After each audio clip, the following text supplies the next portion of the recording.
Welcome to another episode of my podcast, That's Fine With Me. Today we're talking about a very sensitive topic, but I guess every single podcast has a sensitive topic from my point of view, but it doesn't really matter. It's going to be about toxic mothers.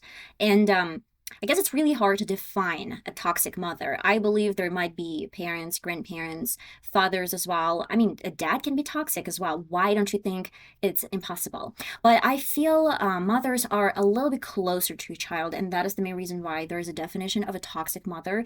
Their toxic relationship, toxic friendship, toxic mothers, I mean, fathers, whatsoever. When I was doing a research, I found a lot of information, but I refused to define a toxic mother just because this is the way this person is.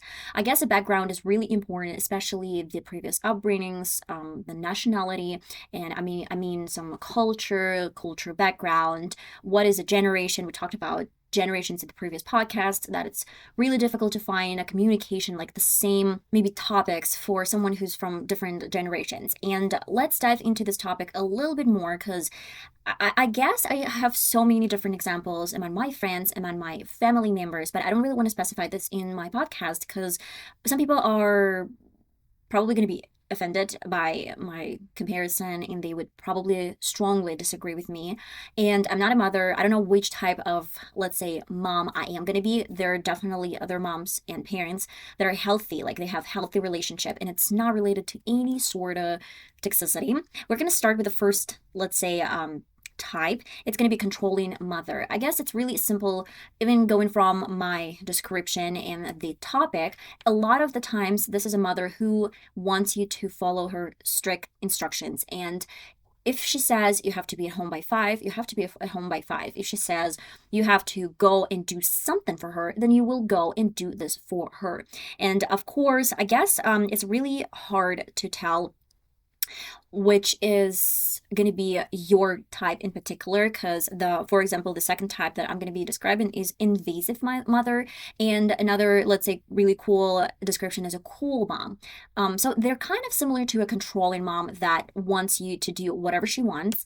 And I thought at first that you can even tell about controlling mother is someone who wants you to have A's in your diploma. You have to work hard, you have to study, you have to learn, and just maybe she would call you, check whenever you are, where you are. But it's really close to invasive mother as well as a cool mom as well, because sometimes they have no boundaries. And with a controlling mom, maybe she would have some boundaries. I mean, talking about laundries and maybe talking about some private stuff, your diaries. And with invasive mom, it's not there. This mom is constantly checking out your messages if you have no passwords.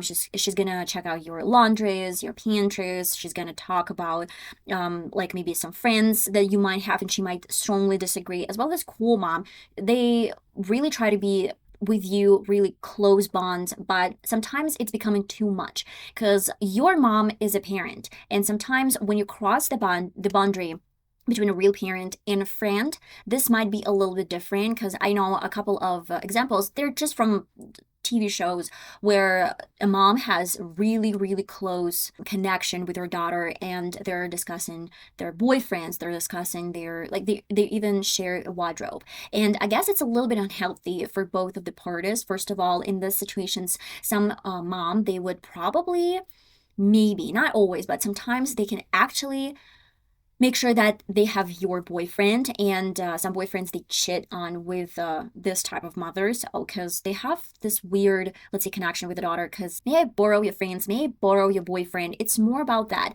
It's not even a cool mom anymore, because for this purpose you actually have your friends. It's more about invading your privacy. And especially, I guess it's more like a disease, but we can still get this in a box of invasive mom. When I saw an example where a mom, she gave birth to a boy and then they got married, if I'm mistaken. That was the most disturbing things I've ever seen. When you try to just like collect your thoughts and understand that this mom said, I try to find a guy who would substitute my son, but my son is the best I guess person I've ever met, so I'm dating my son, and the son is dating his mother.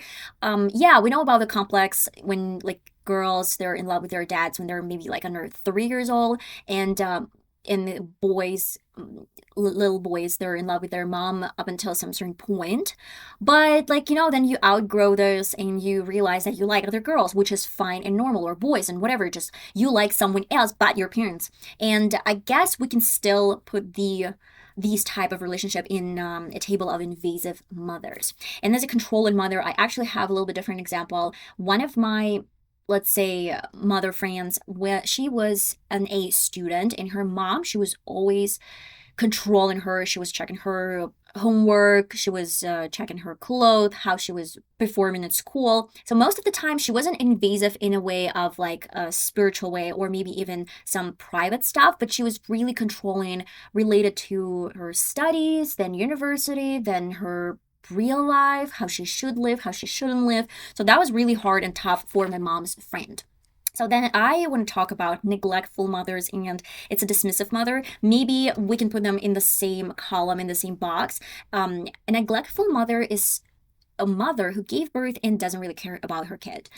This kid raised by himself. He was maybe raised by his grandparents, and maybe even dad was involved more than the mother.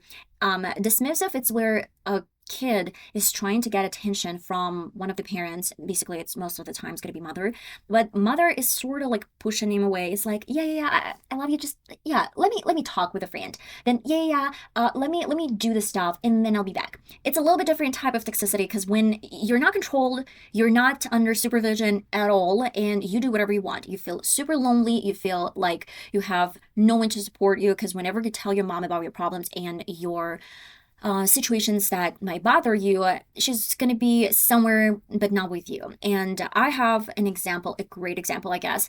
I don't really want to specify who this is, but there's a family and they have two kids.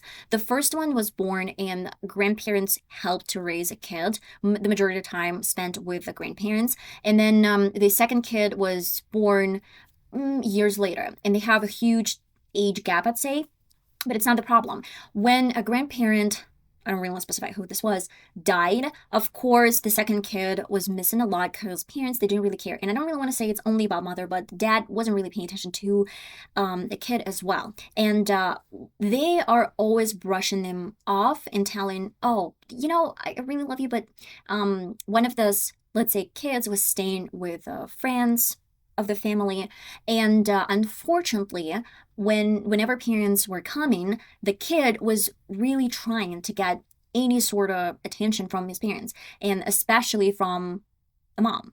But every single time mom was talking to her friend, and she wasn't paying attention to her kid, and that was super disturbing. The way they were, dealing with the situation was weird, but it's kind of, let's say, predictable.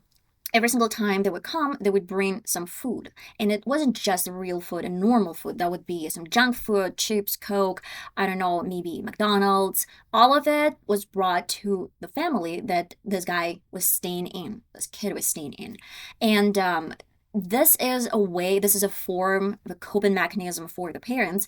They're not given a lot of attention, they're not raising a kid, but what they're given in return is just some presents, some food, and most of the time it's just junk food. So kids, they do really like it, and the way to please a kid is to give him something that he likes. And this worked with the first kid, and now they don't really know what to do with this kid because he doesn't really want to respond to his parents either, because they had the same model, like raising model, as with the second kid. And the second kid is trying to get attention, but unfortunately, I believe in a couple of years, when he's a grown up, he would just substitute his feelings, suppress his feelings with junk food, and try to fill the void that he has inside just with some food. So yeah, unfortunately, that is a toxic relationship as well, because you're not given enough attention to your kid. Now let's talk about unrealistic expectations, or maybe it's better to say when your parent is, it's really close to a controlling parent, I guess.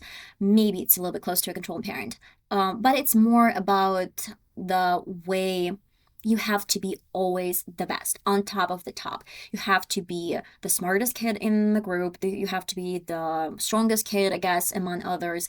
And it's really difficult for a kid to reach those expectations. And most of the time, kids, they're finding themselves lost in this sort of expectations, because their parents most of the time are not perfect. And those parents were probably most of the time not really good in their group. They want them to explore some options they missed in their life, in their earlier life. I have another great example.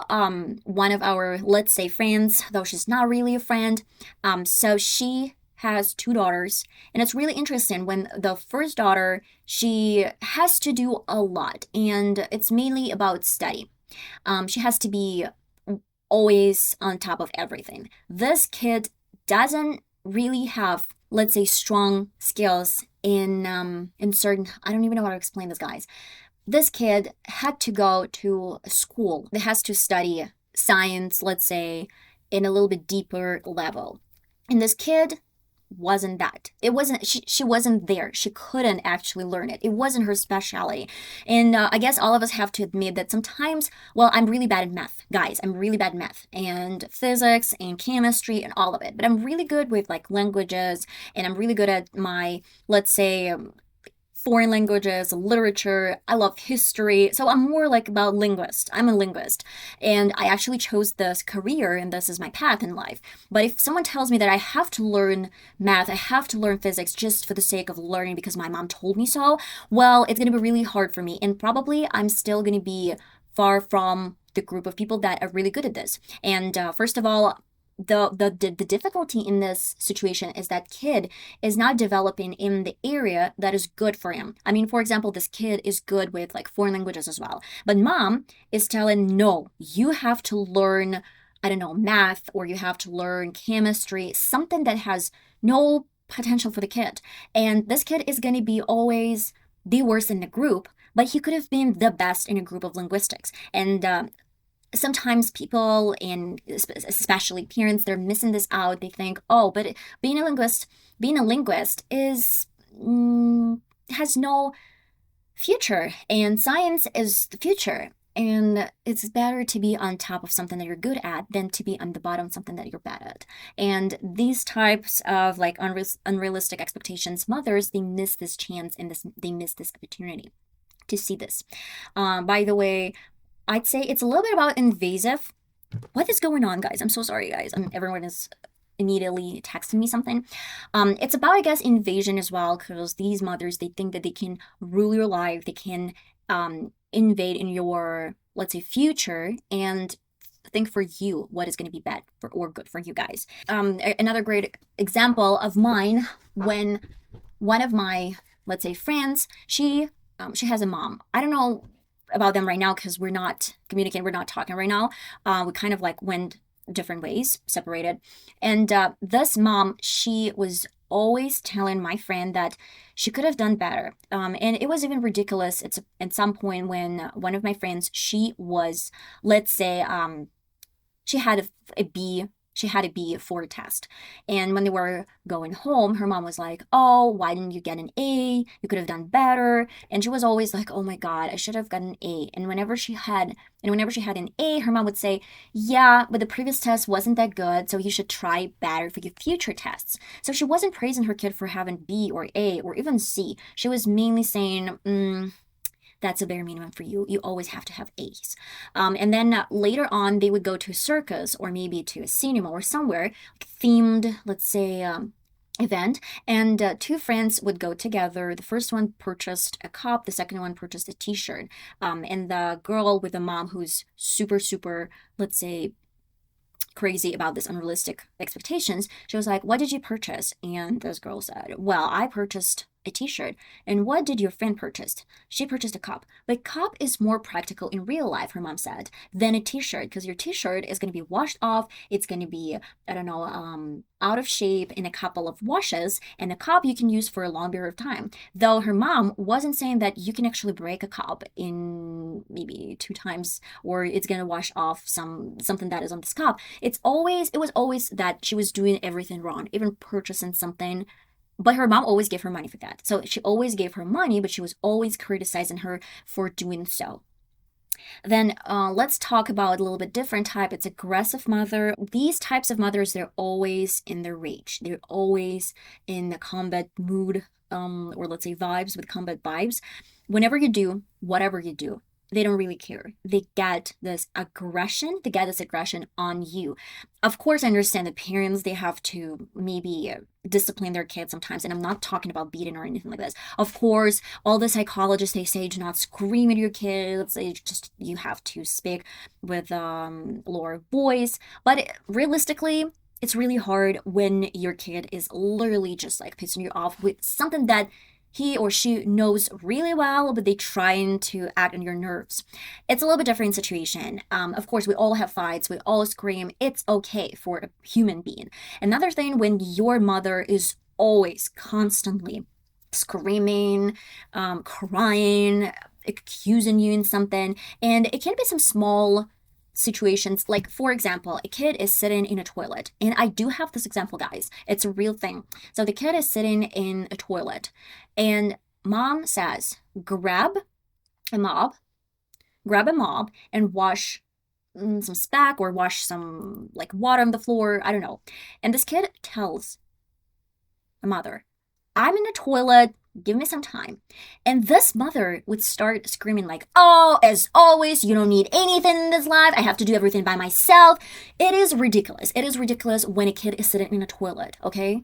And then when this kid is out of the toilet, would take a mop and just clean the speck, or just like water on the floor. But mother says something ridiculous, starts screaming, and start this fight out of nowhere just because she wants to have a fight. Crazy? Yeah, I guess. It's toxic. Definitely toxic. That's why later on, you don't really want to share any news with this person. You don't want to share any, let's say, situations from your life, because you know that she's always going to scream at you how dumb you are or something like this. And it's really, really hard for both of them. But I guess she feels she can dominate the kid because she's older and she's stronger for now. And another great example, it's when you watch the series, and when kids are bullies at school, most of the time there is a parent who's staying at home and bullying this kid for being him or her. And most of the time, the reason behind is that her husband or his wife left him or her with his kid, and the resemblance of this kid of the parent who left is crazy, and that's why they're trying to beat this kid up or try to argue with the kid, because he or her reminds him or her of their like divorced partner. Carry on with the narcissistic mother, the one who is caring only about herself. Most of the time she doesn't really care about her kid, but it's a little bit different from dismissive mom or neglectful mother. It's more about, I am the perfect mother. As a facade, everyone sees me as a perfect mother. I'm really caring, I'm really loving, and yeah. But then inside, you understand that whatever your kid does, it does for this mother. And mother doesn't really care about feelings of her kid, and every single time, maybe it might be even a dad, or like, I don't know, a grandparent who's going to be there saying, oh, you have to, for example, I sold my house, and you have to take me out of the house, I'm not driving, you have to get me out of this house by a certain time. A kid, a grown-up, let's say kid, says, I'm sorry, but whenever you sell a house, you have to mention in the agreement that, well, I'm going to leave the house this date or that date. And a mom of this kid is like, no, I don't freaking care. I'm gonna leave whenever I'm gonna leave. The kid explains, well, mom, I have my own plans. I have my job, so I can't take you during the dates you want me to pick you up. This mom drops the phone, starts some ridiculous arguments, saying all of her friends that her son or daughter or someone is a piece of shit because doesn't really want to help mother and doesn't really want to pick her up. And then starts a scandal. And then a kid tells like, why did you think that you have an option to leave this house during the dates you want this to be? Because when the agreement is done, when the documents are signed, you have to leave no matter what date you have in your mind. You have to live as a new owner will tell you to leave. And this mother would again have scandals and getting offended that like son or daughter is saying some problematic stuff, and she is right, he is wrong. And okay, later on comes the situation, the owner tells, you have to live. Now it's my property. Now you have to live. I expect you live in my house tomorrow. This mother calls her son or daughter and says, Oh, he tells me I have to leave. And the son tells, like, yeah, that's exactly what I told you. You had to mention this in the agreement, what date you want to leave, and ask me beforehand. And she drops the phone again and says, "You left me there alone. You didn't check these documents. You didn't tell me this and that." And it's again like the toxicity of this relationship that escalating that quickly is crazy. Because a son who didn't have access to these documents was literally called and told, "I sold my house. You have to pick me this date." When the son told that I can't pick you up this date and probably you should discuss this with the owner first, maybe he's not going to be willing to let you stay till the date you want there to stay. She started the argument out of nowhere, and when the owner did so, she was still blaming her son or daughter for doing this and for not checking the documents that she signed before even consulting the daughter and the son. It's all revolving about one persona. It's all revolving about around this mother. She's always right. Everyone is always wrong. Everyone have to drop their deeds, their plans, their job, and do as she told so. This is a narcissistic mother. Frankly speaking, I don't really think that her husband or her parents weren't involved as well. I guess narcissists, as they are, as like men and women, they want everyone to be around them and let's say do as they tell and follow every single, let's say, instruction they tell. And it doesn't really matter if it's a son, a daughter, a mother, a husband, a wife. It doesn't really matter to them because they're narcissists. And you have to like tell them, no, I have my plans. So next time, call me and ask about my plans. That's simple. And of course, last but not least, is a mother you have to parent or emotional detached mother. Mainly, it's someone who wants to be a kid instead of you being a kid. And a lot of the times, it's going to happen later on in life when you're over maybe 18 or maybe you're 15, you're quite a teenager when you can do things, and your mom is, or your dad, or someone who's emotionally dependent is gonna see you as their parent. Oh, can you come with me to hospital? Oh, I can't do this alone. Can you come? Oh, I want you to pick me up because I'm tired. Oh, I have some leg pain. Maybe you will call a doctor and ask him or her to come. This person, this mother, this father, I don't know, parents, grandparents, they lose the ability to act by themselves and to perform some daily routine by themselves. They might not be that bad, but most of the time they rely on their kid. And when a separation happens, we're going to talk about this in a couple of seconds, well, they don't really know how to get their kid, or I don't know, their parent or their husband back to the family. And I do believe that is some sort of like codependent in a relationship. And most of the time, these two, the narcissistic mother or father or someone, and emotionally dependent, like someone who's acting like a kid, they're really similar because most of the time a narcissist wants your kid to follow every instruction and probably do everything for her or himself, as well as emotionally dependent person would ask all the time that you would do this for him, and then they would probably argue with you if you do otherwise. And the best, I guess, suggestion in all of this toxic relationship is to get through separation. The separation as a kid and as a parent is important for both parties, not only for parents but a kid, because this toxic relationship can be not only from parents but from kids, where kids are still acting as kids when they're over 20 or 25 or 30 or even 40. When they live with their parents, this codependent relationship is good for maybe both parties, but it's not, because independence is important. Through independent relationship, you can build your career, you can build a healthy family with your partner. You can actually raise your kids as you think they should be raised, not because your parents have their point of view how you should do that. In particular, I understand when you have to live with your parents, you have no financial support, you have no financial, let's say, stability.